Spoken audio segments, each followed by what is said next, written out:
Have you ever wondered why billions of people across the world believe things they've never seen and will defend those beliefs even against all evidence? This isn't just about faith. It's about a blueprint, a psychological design that's been quietly shaping human minds for thousands of years. From the temples of ancient Greece to the cathedrals of medieval Europe, the same mental levers keep appearing, so precise and so effective that Plato himself warned about their power to mold the soul without the person ever realizing it. And here's the unsettling part. These tactics are not unique to one religion. You'll find them everywhere, dressed in different clothes, speaking different languages, but following the exact same blueprint. So, what are they? How do they bypass reason and take roots so deeply they can last a lifetime? And more importantly, once you can see them, how do you break free? Let's pull back the curtain, the ancient blueprint.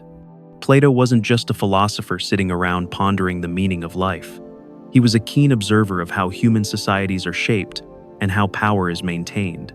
In his Republic, he described something he called the noble lie, a story told to the people, not because it was true, but because it was useful. The idea was simple. If you give everyone the same origin story, the same moral framework, and the same higher purpose, you create unity. And unity makes people easier to govern. The noble lie wasn't meant to be malicious, at least not in Plato's framing. It was a tool for stability. But here's the danger. Once a story becomes sacred, it's immune to criticism. You can't question it without being seen as a threat. Religions across the world, ancient and modern, have taken this blueprint and refined it to near perfection. They wrap their stories in divine authority, turning human-written narratives into the Word of God. They repeat them from birth, surround them with ritual, and anchor them to emotion. Over time, these beliefs feel as natural as breathing, and once something feels natural, you rarely stop to ask where it came from, or who benefits from you believing it. From the temples of ancient Greece to the towering cathedrals of medieval Europe, the pattern is the same. Control the story, and you control the people. But here's where it gets even more fascinating. The blueprint doesn't stay frozen in time. It adapts, evolves, and hides in plain sight. And in the next chapter, you'll see exactly how it survives. By controlling not just what you believe, but how you hear it. Controlling the narrative. Every belief system has a story, but in religion, that story is designed to be airtight. From the moment you're introduced to it, you're given the official version, the one that's been approved, polished, and passed down for generations. It's not presented as the truth. It's presented as the truth. And here's the first subtle control tactic. The warning that looking outside this story is dangerous. Other perspectives are labeled as lies, temptations, or even attacks from evil forces. So you learn early on that questioning isn't curiosity, it's rebellion. Think about it. If the only information you're given comes from inside the system, and any information from the outside is painted as corrupt or evil, how would you ever know if you were wrong? Plato would have recognized this instantly. He understood that controlling the flow of information meant controlling the boundaries of thought. You don't have to lock people in a physical prison if you can build an invisible one inside their minds. And this control isn't always heavy-handed. It can be gentle, even comforting, like a warm blanket that just happens to cover your eyes. You're encouraged to listen to trusted leaders, read only approved texts, and stay within the safety of the group. The world outside becomes smaller, scarier, and less appealing with every retelling of the story. But here's where it gets even more powerful. It's not just what you're told, it's how you're told it. Because the next step in the blueprint is to bypass your logic completely and go straight for your emotions. The emotional hook. If logic is the front door to your mind, emotion is the side door that's always unlocked. Religions know this, and they use it masterfully. They don't just present ideas. They wrap them in feelings so powerful, you don't analyze them, you absorb them. Fear is one of the oldest tools in the blueprint. Fear of punishment, fear of rejection, fear of eternal suffering. It's the kind of fear that doesn't just make you avoid something, it lives with you, shaping every choice you make. But fear is only one side of the coin. The other side is hope. Hope for eternal life. Hope for reunion with loved ones.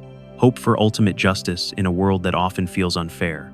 Plato warned that the most effective rulers appeal to both, keeping people in balance between the dread of loss and the promise of reward. And when you add love into that mix, the love of a creator, the love of a spiritual family, it becomes almost impossible to walk away. Here's the clever part. These emotions aren't presented as manipulation. They're presented as truth. You don't feel taught to fear or hope. You feel like you've simply discovered reality. And when those emotions are tied to your very identity, leaving them behind doesn't feel like changing your mind. It feels like tearing out a part of yourself. Which leads us straight to the next part of the blueprint: how belief stops being something you have and becomes something you are. Identity over truth. At first, belief might feel like a choice. You hear the stories, you weigh the ideas, you decide if they make sense. But over time, something changes. It stops being about the beliefs themselves and starts being about you. When religion becomes part of your identity, it's no longer just a set of ideas in your head. It's the lens you see the world through. It's the group you belong to, the people you trust, the values you live by. And here's the trap. When your beliefs and your identity are fused, changing your mind feels like losing yourself. It's not just admitting you were wrong, it's risking your friends, your family, your community. It's risking being alone. Plato understood this dynamic.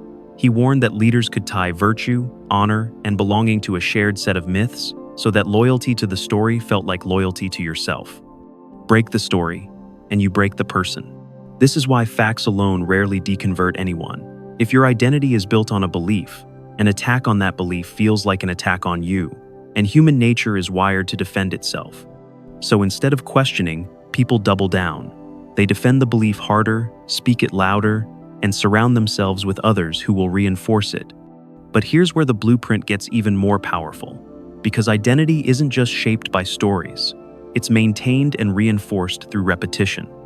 And repetition is where rituals come in, and why they work far better than most people realize. Rituals as reprogramming. Rituals are often seen as harmless tradition, a prayer before meals, a weekly gathering, a repeated phrase that feels comforting. But rituals are far more powerful than most people realize. Plato knew that repetition shapes the soul. Modern neuroscience says the same. Repeated actions and words physically strengthen neural pathways. The more you perform a ritual, the more automatic the belief behind it becomes. This isn't just symbolic, it's conditioning. Stand, kneel, sing, bow, over and over again, and your body learns the rhythm before your mind even questions the meaning. Soon, the actions feel natural, and questioning them feels unnatural. And here's the genius of the blueprint. Rituals don't just reinforce belief, they make it a shared experience. When hundreds of people move, speak, or sing in unison, your brain releases chemicals that increase trust and bonding. You feel like part of something bigger, something sacred. Breaking away from that is hard, not because of the ritual itself, but because of what it represents. It's a thread woven into your identity, tied to family, history, and belonging. But repetition alone can't keep a belief system intact forever.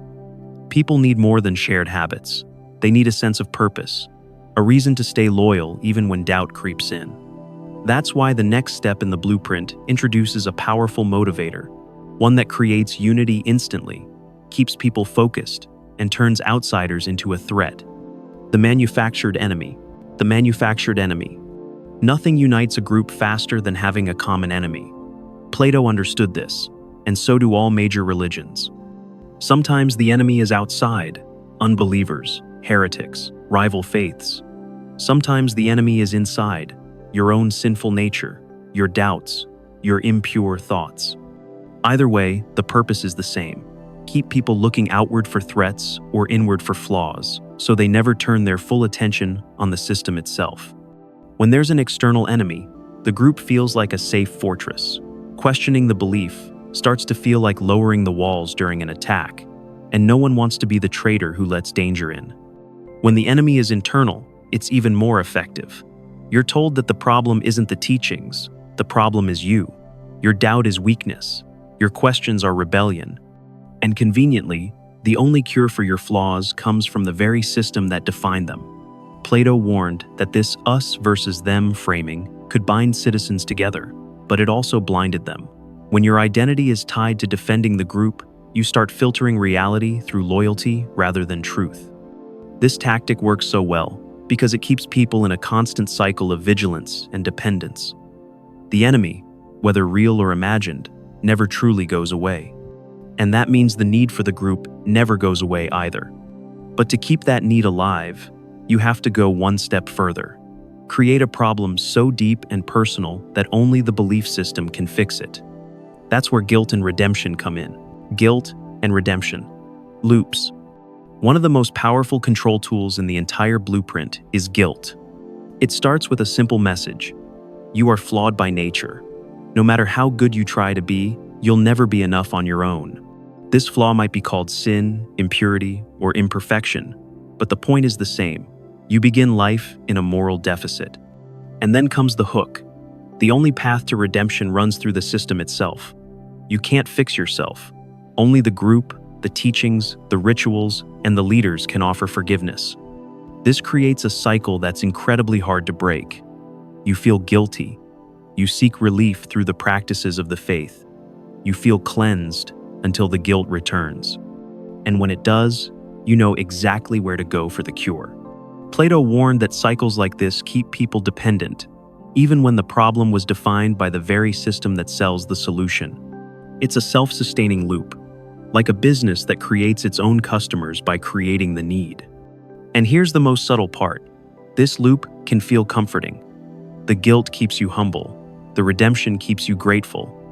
You're constantly reminded of your unworthiness and constantly rewarded for obedience. Breaking this loop means facing the possibility that the guilt was never yours to begin with, that it was planted there. But stepping out of it is dangerous for the blueprint, because once you break the cycle, you're no longer easy to control. Which is why the final stage of the blueprint focuses on something far more lasting, dismantling it before it even takes root. Breaking the spell. Every stage of the blueprint, from the ancient noble lie to the guilt and redemption loop, is designed to work together. Each piece strengthens the others. And that's why breaking free isn't as simple as spotting one flaw. The first step is awareness. Seeing the pattern doesn't instantly undo its hold, but it cracks the surface. You start noticing the repeated stories, the controlled narratives, the way fear and hope are always paired together. It's like finally spotting the strings on a puppet. The second step is reclaiming your identity. When belief is fused with who you are, questioning it feels like self-betrayal. But the truth is, you existed before the blueprint, and you can exist without it. Separating you from the system is the foundation of freedom. The third step is rebuilding your emotional world. When fear, guilt, and hope have been shaped by a belief system, you need to redefine them for yourself. Find hope in real connections. Replace guilt with self-compassion. Build purpose without needing someone else's script. Plato believed the highest human good was not obedience, but understanding. He warned that without self-examination, we can live our whole lives inside someone else's design, thinking it's our own. Breaking the spell isn't about destroying faith for the sake of it. It's about choosing freely, without invisible strings. Because only when you can see the blueprint can you decide whether you want to follow it or write your own. Seeing the pattern everywhere. Once you've seen the blueprint, you can't unsee it. It's in the sermons you've heard since childhood. It's in the rituals that feel automatic. It's in the unspoken rules about what you can and cannot question. And the strange thing is, it doesn't just belong to religion. You'll notice the same tactics in political movements, advertising campaigns, even certain workplaces. Any system that needs loyalty will use some version of it. The stories, the emotional hooks, the identity ties, they all work because they speak to something deeply human. Our need for belonging, our desire for meaning, our fear of being left out or left behind. Plato's warning wasn't just about religion. It was about human nature itself. When you understand the pattern, you don't just free yourself from one belief system. You start seeing the invisible strings everywhere. And the more you see, the harder it is for anyone or anything to pull them again. The blueprint isn't magic. It's not divine. It's human, designed, tested, and refined over centuries. And once you see it for what it is, it loses its power. You don't need sacred myths to live a moral, meaningful life. You don't need invisible strings to choose kindness, truth, or purpose. Plato's warning was never about destroying belief. It was about protecting freedom. The freedom to think, to question, to decide for yourself. So, here's my question for you. What was the first time you spotted one of these tactics in action? Share it in the comments, because the more we talk about it, the harder it becomes for the blueprint to work in silence.